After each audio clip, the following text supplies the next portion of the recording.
अस्सलाम वालेकुम, this is me Waqar Ahmad and you are watching Waqar Ahmad lectures. और रिसेंटली लास्ट वीडियो में हमने म्यूटेशन को डिस्कस किया था। म्यूटेशन हमारा टॉपिक है और म्यूटेशन में हमने इसका इंट्रोडक्शन डिस्कस किया। इसमें हमने देखा कि म्यूटेशन कहाँ कहाँ के किन सेल्स में होती है और फिर मोर ओवर हमने जेनेटिक कोड को डिस्कस किया। आज हम म्यूटेशन की एक मेन टाइप डिस्कस करेंगे, डैट इज़ पॉइंट म्यूटेशन। ठीक है जी।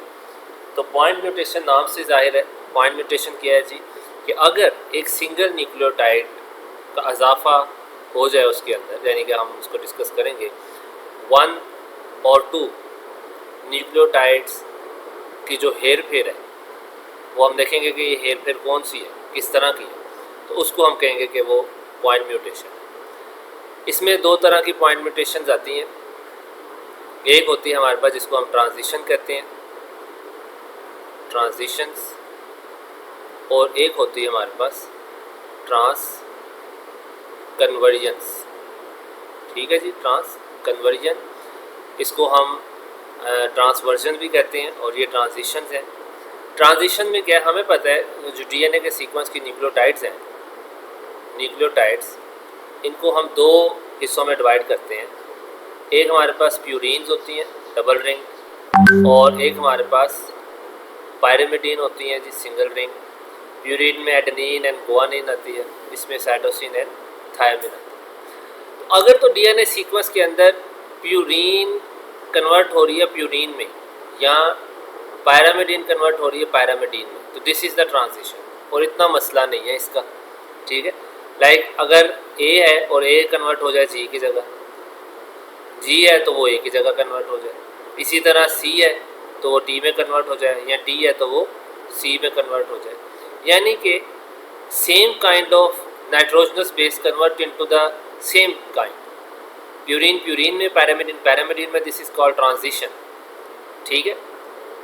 ट्रांस कन्वर्जन क्या होती है कि अगर प्यूरीन है तो वो वन ऑफ द पैरामिडीन में कन्वर्ट हो जाए। लाइक प्यूरीन है तो वो किस में कन्वर्ट हो सकती है, या सी में या टी में। इसी तरह अगर कोई पैरामिडीन है तो वो कन्वर्ट हो जाएगी ए में या जी में। यानी कि purine into pyrimidine, pyrimidine into purine, जिसको हम ट्रांसवर्जन और ट्रांस कन्वर्जन कहते हैं। इनके कॉन्सिक्वेंसेस क्या होंगे, कॉन्सिक्वेंस की बेस पे हम इसको किस तरह देखें। कॉन्सिक्वेंस की बेस में सबसे पहले जो पॉइंट म्यूटेशन आती है वो आती है साइलेंट म्यूटेशन। उसको हम क्या कहते हैं, this is silent mutation. Silent mutation क्या है, साइलेंट नाम से जाहिर है कि म्यूटेशन तो है डीएनए सीक्वेंस के अंदर, लेकिन उसका अल्टीमेटली प्रोटीन्स पे कोई इफेक्ट नहीं है। प्रोटीन पे कोई इफेक्ट नहीं है, यानी कि protein functionally as well as structurally normal है। ठीक है, ये साइलेंट म्यूटेशन है। तो लिहाजा ऐसा क्या है कि साइलेंट म्यूटेशन अगर होती है, यानी कि कोई एक सिंगल न्यूक्लियोटाइड ऐड और डिलीट हो जाए, ठीक है, एडिशन हो जाए या डिलीशन हो जाए, डिलीशन किसी एक न्यूक्लियोटाइड की या दो न्यूक्लियोटाइड्स की, जैसे हमने बात की ट्रांसवर्जन में और ट्रांजिशन के अंदर एडिशन हो जाए, डिलीशन हो जाए, तो ऐसा क्या है कि वो अफेक्ट ना करे, साइलेंट हो जाए। तो हम देखेंगे कि ये म्यूटेशन कहाँ हो सकती है जो कि अल्टीमेटली प्रोटीन को अफेक्ट नहीं करेगी। प्रोटीन कहाँ से आती है, प्रोटीन हमारे पास जीन से आरएनए बनेगा, आरएनए से फिर हमारे पास प्रोटीन बनेगा। तो अल्टीमेटली अगर यहाँ पे म्यूटेशन होगी, म्यूटेशन यहाँ पे भी आएगी और फिर यहाँ पे भी आएगी। लेकिन ऐसी ये कौन सी म्यूटेशन हो रही है कि जो साइलेंट है, जो यहाँ पे अपीयर नहीं हो रही हमारे पास। मुमकिन है वो यहाँ हो, यहाँ तक ना आई हो, या मुमकिन है वो यहाँ भी मौजूद हो लेकिन यहाँ तक ना आई हो। तो अब हम देखते हैं कि वो कैसे है। और यहाँ मुमकिन है कि वो जीन में हो ही ना, लेकिन डीएनए में हो, क्योंकि लास्ट वीडियो में हमने बात की थी कि जो डीएनए है, फर्ज कर लें ये डीएनए है और ये उसका एक हिस्सा, ये नहीं कि ये एक जीन है, दूसरा ये जीन है और तीसरा ये जीन है। तो ये तो जीन आ गई, ये वाला हिस्सा, लेकिन ये भी तो सीक्वेंस ऑफ डीएनए है ये वाला। तो मुमकिन है ये यहाँ पे म्यूटेशन हो, यानी कि स्पेसर डीएनए के अंदर म्यूटेशन हो, इट इज़ क्वाइट पॉसिबल, यहाँ पे हो, तब भी साइलेंट म्यूटेशन होगी और प्रोटीन बिल्कुल सही रहेगी। यहाँ आप फर्ज कर लेते हैं जीन में हो, फर्ज कर लो जीन में म्यूटेशन होगी इस पॉइंट पे, कल को ये एमआरएनए बना। अब आपको एमआरएनए जब बनेगा आपको पता होना चाहिए कि एमआरएनए में दो हिस्से होते हैं, जो अभी प्री मेच्योर एमआरएनए होता है, मेच्योर आरएनए नहीं होता, जो बिल्कुल न्यूली ट्रांसक्रिप्ट होता है जो डीएनए से बनता है, जिसको हम प्री मेच्योर एमआरएनए कहते हैं। उसमें दो हिस्से होते हैं, एक आप कह लें ये जो ब्लैक में मैंने बनाया, फर्ज कर लें दिस वन, तो जो ब्लैक वाले हैं फर्ज कर लें दीज आर द एक्सोन्स, और जो रेड वन है दीज आर द इंट्रॉन्स। तो हमें ये पता है कि बाद में जब परमानेंट मैच्योरेशन होती है और एमआरएनए मैच्योर होता है और फाइनल ट्रांसक्रिप्ट बनती है, तो उसमें सिर्फ एक्सोन्स को रिटेन किया जाता है, इंट्रॉन्स को निकाल बाहर दिया जाता है, फेंक दिया जाता है।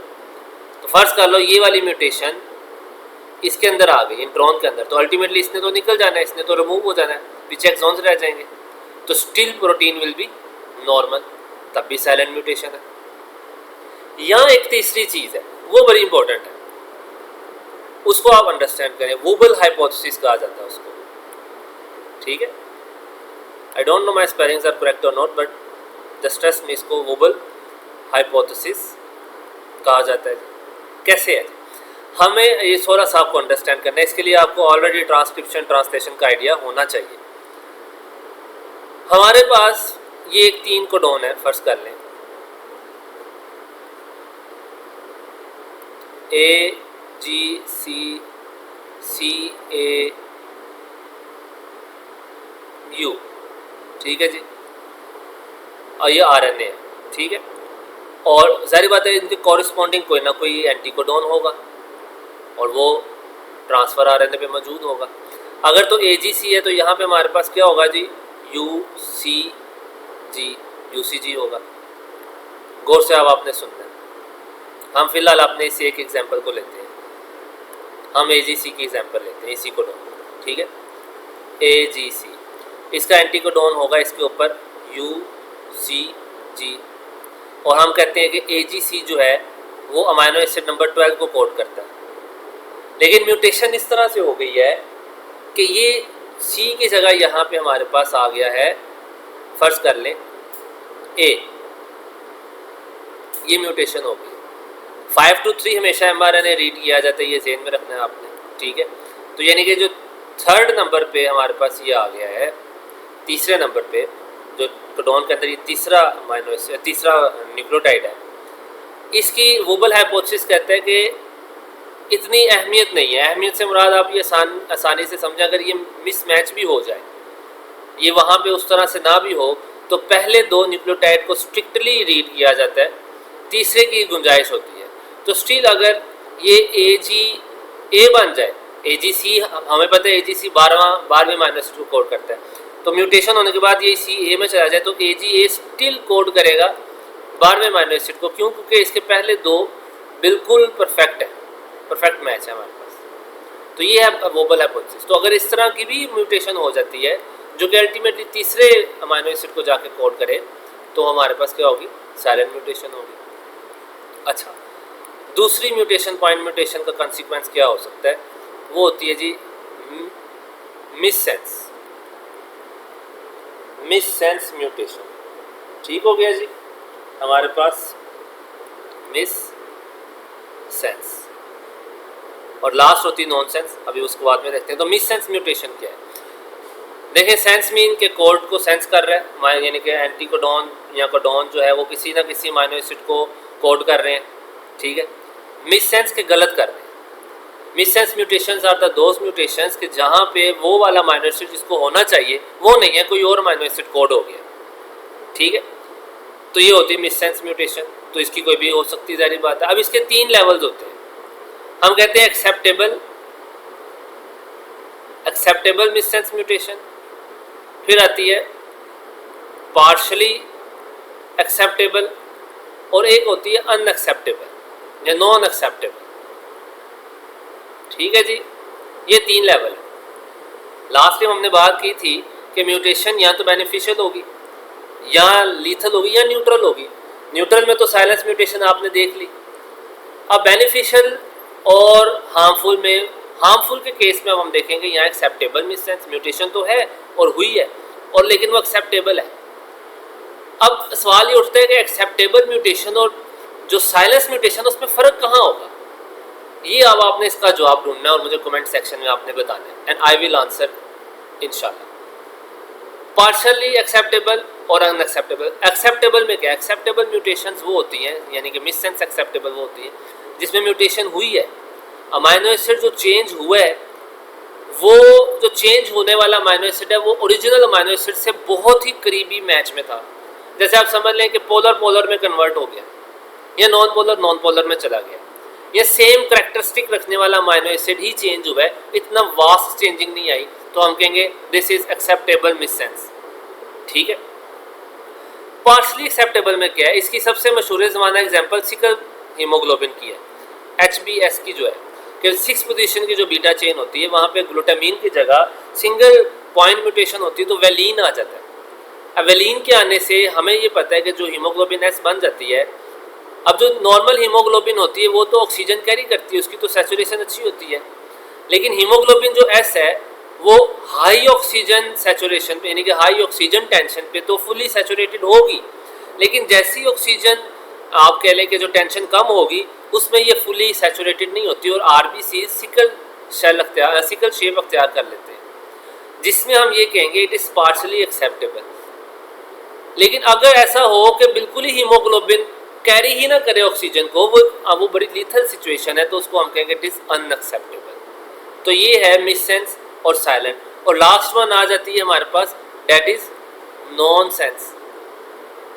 नॉनसेंस क्या है कि कोई सेंस ही ना करे। लाइक ये mRNA है, यूजुअली यहाँ पे स्टार्ट कोडोन है और यहाँ पे स्टॉप कोडोन है। फर्ज कर लो UAG यहाँ पे होना चाहिए ना, आखिर में होना चाहिए, और यहाँ पे AUG है और ये बीच में चल रहा है, और इसने ये अमाइनो एसिड ये पूरा RNA, और यहाँ पे आके प्रोटीन ने स्टॉप हो जाना। लेकिन म्यूटेशन इस तरह से हो गई है कि ये UAG यहाँ पे अपीयर हो गया और यहाँ तक कोई 3 अमाइनो एसिड लगे हैं और प्रोटीन ट्रंकेटेड होगी, छोटी होगी, उतर गई, खत्म होगी, आगे इसने कुछ सेंस ही नहीं किया ये। तो यहाँ पे ये UAG पे आके तो नॉन सेंस है, बिल्कुल सेंस ही नहीं कोई करेगा। तो प्रोटीन क्या प्रॉपर बनेगी? नहीं, और जो बनेगी वो शॉर्टेंड होगी, गार्बल्ड प्रोटीन्स होगी, गार्बल्ड सीक्वेंसिंग है ये। तो लिहाजा यहाँ पे हम कहेंगे कि ये हमारे पास जो म्यूटेशन है ये नॉनसेंस है, और ये सब यानी कि प्रोटीन डिग्रेड हो जाएगी और फंक्शनली भी और स्ट्रक्चरली भी पैथोलॉजिकल कंसीडर की जाएगी। तो this is the point mutation, जिसमें हमारे पास ये 3 मेजर कॉन्सिक्वेंसेस आते हैं। इसके अलावा पॉइंट म्यूटेशन के क्या सोर्सेज हो सकते हैं? पॉइंट म्यूटेशन के जो सोर्सेज हैं वो आयोनाइजिंग रेडिएशन हैं, हाई एनर्जी जो वेव्स होती हैं जिसमें एक्सरेज है, ठीक है। और एक्सरेज वगैरह क्या करते हैं, ये एटम्स पे अटैक करते हैं और उनको रेडिकल्स में कन्वर्ट कर देते हैं। और रेडिकल्स हमारे पास फ्री रेडिकल खासतौर पे जो वो सेल मेम्ब्रेन हो गया, न्यूक्लिक एसिड्स हो गए, उनके लिए बड़ा नुकसानदेह होते हैं। फॉस्फोडाइस्टर बॉन्ड को तोड़ देते हैं जो कि डीएनए की बैकबोन होती है, डीएनए फ्रेगमेंटेड हो जाता है। डीएनए फ्रेगमेंटेड हो जाएगा, जाहिर बात है आपका सेल डैमेज हो जाएगा।